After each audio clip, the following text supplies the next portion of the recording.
Ladies and gentlemen, hey, hi, how you doing? Welcome back to the channel. Thank you so much for stopping by. This past week for Call of Duty has been a very entertaining one, to say the least. Back at the start of the week, we actually got a brand new weapon tuning update in Warzone that ended up nerfing the AS Val pretty severely, almost made it obsolete in a sense. The MP5 got a nerf for close range, but a slight buff for some medium range fights. The Psychov was just honestly put into the dirt, unfortunately. And on top of that, Raven also teased what would be coming in the next weapon tuning update, some things that they're looking at when it comes to what they could be buffing or nerfing here very soon is what they say. So today we're going over what to expect with the next meta here in Warzone, the next weapon tuning update. As we go through it all, if you guys enjoy the video at any point, let me know by dropping a like on it. Let's go for 3,500 likes on this one. It seriously does help out the channel. And of course, if you're new to the channel or if you haven't already subscribed yet, feel free to do so. That way you can always stay up to date with absolutely everything going on in the world of Call of Duty. So first things first, let's look at the actual patch notes back from earlier this week on the August 16th update. This little like tidbit here, this whole little box is basically what sparks this entire conversation, right? So they say underneath weapons, we are generally pleased with the state of balance and we do not think anything needs to be immediately addressed. However, we do feel there are some outliers in the assault rifle category that have been top tier long enough that it is now appropriate to reduce their power level to give other weapons some time in the spotlight. Those changes will be coming very soon. So I do think it's kind of weird that they say things don't need to be addressed immediately, but there's changes coming very soon. Regardless, at the end of the day, this does 100% confirm that we are going to see some nerfs happen in the assault rifle category. That would also assume and hopefully anticipate some buffs as well to sort of make a lot more weapons in line with one another, right? So knowing that information, we can actually hop on over to Warzone Ranked, look at what weapons are being predominantly used in the assault rifle category, and make a lot of educated assumptions based off of this information here. So now here we are on Warzone Ranked. We've looked at this site multiple times in the past. It's honestly great for all sorts of information. And just in general, I mean, we can look at the meta coefficient here and we can see it has been on the rise as of lately. It was really low here towards, middle of June or so, towards the end of June actually. But it started to rise a lot lately, and it's rising because we have weapons like the Krig and the C58 and the OTS and the MP5s that were pretty much the go-to weapons with assault rifles and with SMGs. We also have other weapons in other categories that are very dominant, the CAR and the Swiss predominantly in the sniper and marksman rifle categories. So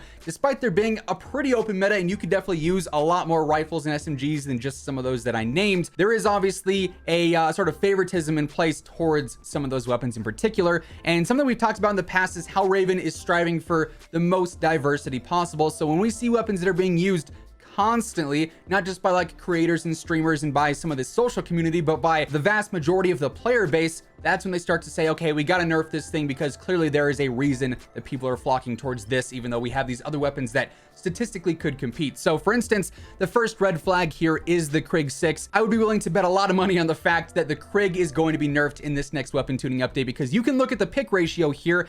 Almost 19% of players are using the Krig in game.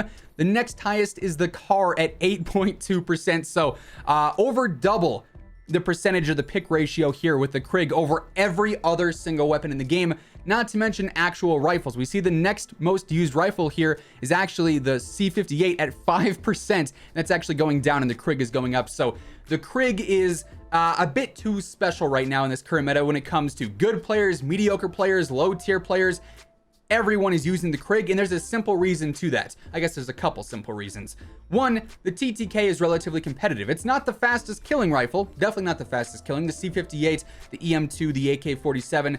There are multiple other rifles that do have a better TTK, especially over range, but you factor in the fact that it has a decent TTK, a relatively competitive one, with the fact that it has no recoil whatsoever, and you have a strong weapon that is incredibly easy to use at any given range. And those are two factors that make a weapon overly dominant. I don't think it's overpowered per se, because you can definitely beat out the Krig, but it's just too easy to use. It is too low risk, high reward in this sense. So the Krig is definitely a weapon that has had too much time in the spotlight, sort of phrasing off of what Raven said there. It's 100% going to be nerfed in this next tuning update with this next weapon balancing pass. So if you're a Krig user, prepare yourself. It's not going to be as good. I would imagine they either reduce the damage on it a little bit, which I don't think is totally necessary. I think if they just increase the recoil a decent amount, it's gonna, lower down that pick ratio and make it a more balanced weapon in general. Because right now it is just too easy to use. You don't have to use an underbarrel on it. It has infinite range. It's so easy to stay on target, and that's why so many players are flocking towards the Crick. But that's not the only rifle. There's definitely some other rifles that could use some attention here.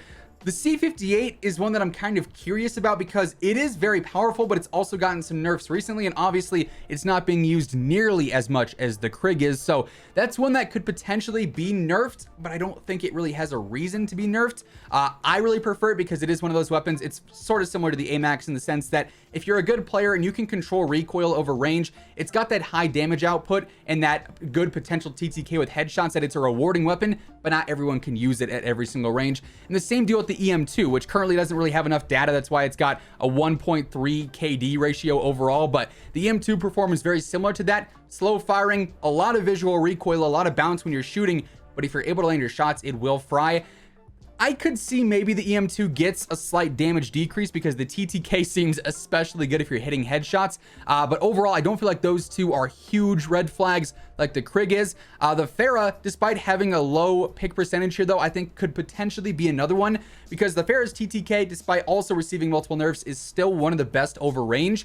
And it also has next to no recoil, even though they've also nerfed the recoil multiple times in the past. They just weren't big enough nerfs. So the Krig and the Farah would be my number 1 and 2 for the most likely to receive probably a lot more recoil and potentially some damage adjustments as well. The C58 sort of a question mark. The EM2, the only thing I think they would ever do there is a potential damage nerf and a slight one at that, maybe a reduction to the headshot multiplier or something.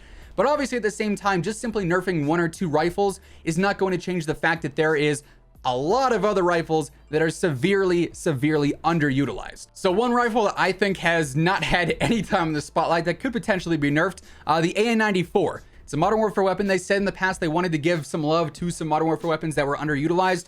0.12% pick ratio on this thing, a 0.71 overall KD. The AN94 is just not where it needs to be right now. I could see that getting a buff to maybe make it a bit more competitive. You have other weapons down here. The Groza is pretty underutilized right now because it just doesn't really have any pros. I feel like it's supposed to be a good close range rifle, but that and the FFAR just have been nerfed a bit too much to make them even relatively usable as an aggressive rifle at this point when you have things like the XM4 and the Cold War AK-47 that exist. The Modern Warfare AK-47, I think it's so strange that we have 2 of the same weapons and one is statistically the best weapon in the game, even though in game it doesn't always 1-to-1 ratio that because it is hard to use in game and it's awkward for a lot of mid-tier players. But the AK stats from Cold War don't lie, it fries at all ranges. Then you got the Modern Warfare one, which is just not that good, so I could see that maybe also getting a slight buff. But we could speculate about every single gun in the game to no end, right?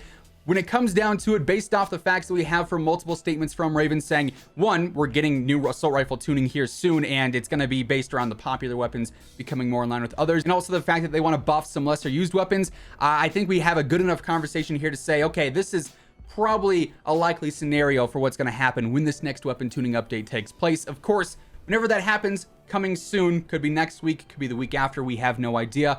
Whenever it does happen, I'll be sure to keep you guys updated, so make sure you are subscribed with your notifications on to stay up to date with that and everything else going on in the world of Call of Duty, Warzone, Vanguard, whatever it may be. And of course, if you guys enjoyed the video, let me know by dropping a like on it. It would be seriously appreciated. But that is going to do it for today. Once again, thank you so much for tuning in, and until next time, take it easy, have an awesome rest of your day, and I will catch you guys later.